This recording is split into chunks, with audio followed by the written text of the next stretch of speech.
Selamat malam. Sebelumnya perkenalkan saya Muhammad Ridwan Fitra dan rekan saya Ardian Faisal Akbar.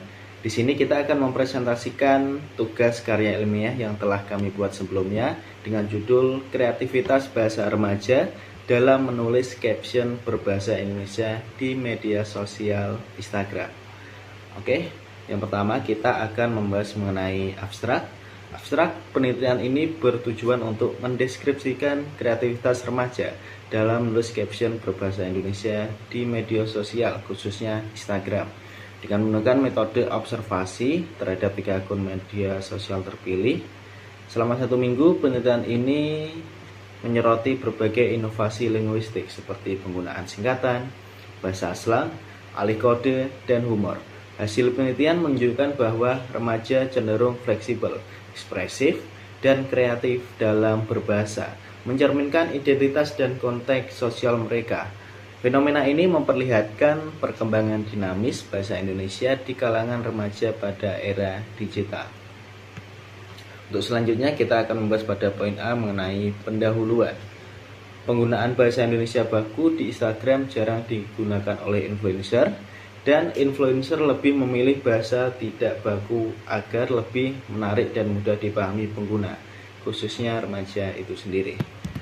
Kreativitas penggunaan bahasa Indonesia yang baku dalam media sosial, khususnya Instagram, sangat jarang sekali digunakan karena sebagian besar influencer di Instagram yang memiliki pengikut hingga jutaan pengguna lebih sering menggunakan bahasa Indonesia tidak baku dalam Instagram mereka untuk mendapatkan perhatian dari pengguna yang lain. Selanjutnya, kreativitas dalam menulis caption penting untuk menarik perhatian di media sosial.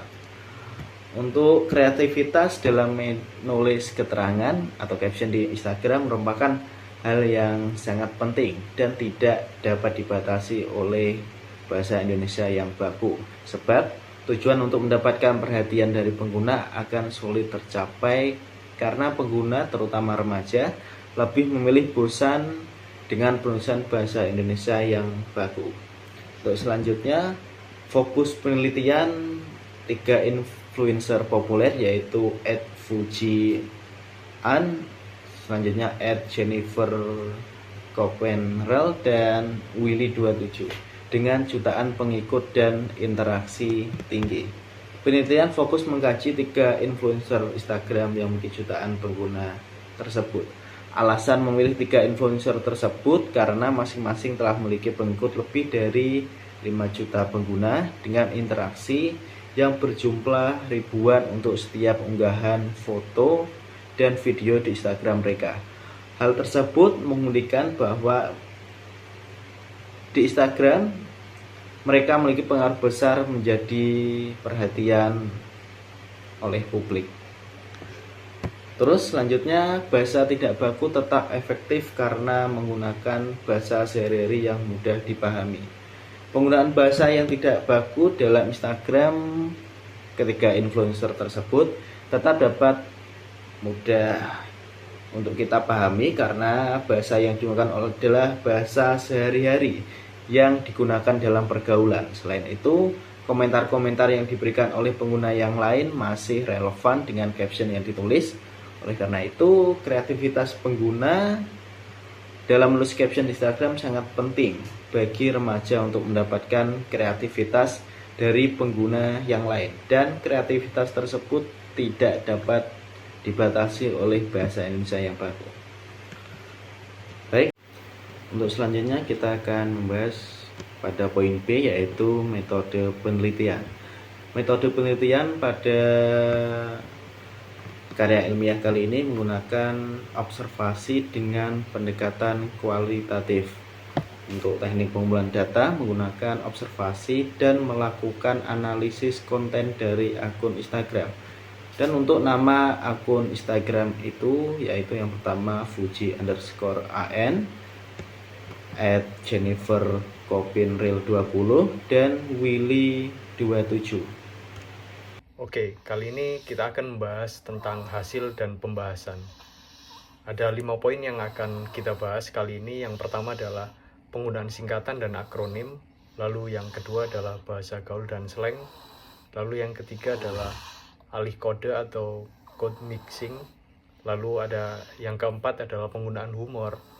Dan yang kelima adalah ekspresi emosional dan identitas. Yang pertama adalah penggunaan singkatan dan akronim. Jadi para influencer remaja biasanya menggunakan kata-kata singkatan atau akronim saat menulis caption di sosial medianya. Jadi contohnya kalau kita lihat di atas ini ya, ini adalah Jennifer Copen atau biasa disebut Mama Kamari. Dia menulis bahwa adik udah bisa ngambek guys, dimana udah atau sudah disingkat menjadi UDH. Nah itu salah satu contoh penggunaan kata singkatan ya dalam bersosial media. Oke, lalu selanjutnya ada bahasa gaul dan slang ya. Jadi istilah-istilah ini biasa digunakan oleh para influencer atau sekelompok remaja supaya dapat membangun kedekatan dengan audiensnya. Jadi mereka menggunakan bahasa-bahasa yang biasa digunakan di lingkungan mereka.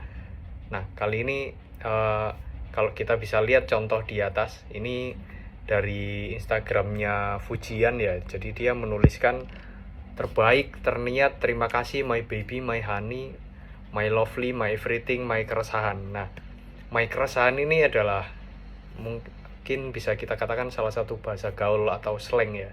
Jadi kata ini bukan kata baku di Kamus Besar Bahasa Indonesia. Jadi konteksnya kalau yang bisa saya tangkap, yang dimaksud dengan my keresahan adalah orang yang selalu membuatnya kepikiran gitu, karena saking terpukaunya, saking cintanya. Lalu yang ketiga adalah alih kode atau code mixing, yaitu pencampuran antara bahasa Indonesia dengan bahasa asing, misalnya dengan bahasa Inggris, dengan tujuan supaya maksudnya bisa lebih mudah ditangkap oleh audiens. Jadi untuk kali ini saya mengambil salah satu unggahan dari Jennifer Copen. Jadi dia menuliskan dalam captionnya yaitu tanning dulu ya. Jadi tanning ini adalah bahasa Inggris dari kata berjemur. Nah, dia mencampurkan dengan bahasa Indonesia menjadi tanning dulu ya, atau berjemur dulu ya. Lalu yang keempat adalah penggunaan humor. Jadi humor ini salah satu elemen penting ya dalam penulisan caption, baik dalam bentuk lelucon verbal maupun permainan kata-kata. Jadi penggunaan humor ini untuk menunjukkan bahwa influencer atau seorang remaja itu adalah pribadi yang kreatif dan dapat menghibur audiensnya gitu. Jadi harapannya dengan sedikit hiburan itu bisa menarik perhatian dari audiens atau penontonnya. Jadi kalau pada contoh kali ini adalah salah satu unggahan dari Instagramnya Fujian. Jadi dia mengatakan dalam captionnya, berbukalah dengan yang manis-manis, dimana di situ ada unggahan yang menunjukkan video dia dengan Pharrell ya. Jadi itu yang dia maksud manis-manis itu. Lalu yang terakhir nomor 5 adalah ekspresi emosional dan identitas ya. Jadi yang dimaksud adalah sang influencer atau para remaja memanfaatkan captionnya itu bukan hanya untuk menuliskan informasi saja, melainkan itu menjadi wadah atau media bagi mereka untuk mengungkapkan rasa syukur, perasaannya itu seperti apa sih saat itu, apakah sedang bahagia, kecewa, atau sedang sedih gitu ya. Jadi pemilihan kata yang kreatif itu dapat membantu mempertegas identitas para remaja di dunia maya. Jadi pada contoh kali ini ada Willy Salim, jadi salah satu unggahan dari Willy Salim yang dia mengungkapkan rasa syukurnya ya sudah ditemani oleh sang kekasih yang bernama Filme. Jadi dia bersyukur sudah 4 tahun bersama Filme, jadi sudah ditemenin mulai dari waktu masih berjuang ya, tumbuh bersama, jatuh lalu bangkit lagi. Oke, sekarang kita sampai pada tahap kesimpulan. Jadi dari penelitian yang kami lakukan menunjukkan bahwa generasi muda atau remaja menggunakan Instagram atau media sosial ini sebagai wadah untuk mengekspresikan kreativitas mereka. Jadi Mereka menggunakan kata-kata singkatan atau akronim, bahasa gaul, alih kode, humor, serta ekspresi emosional dan identitas untuk mengekspresikan diri mereka.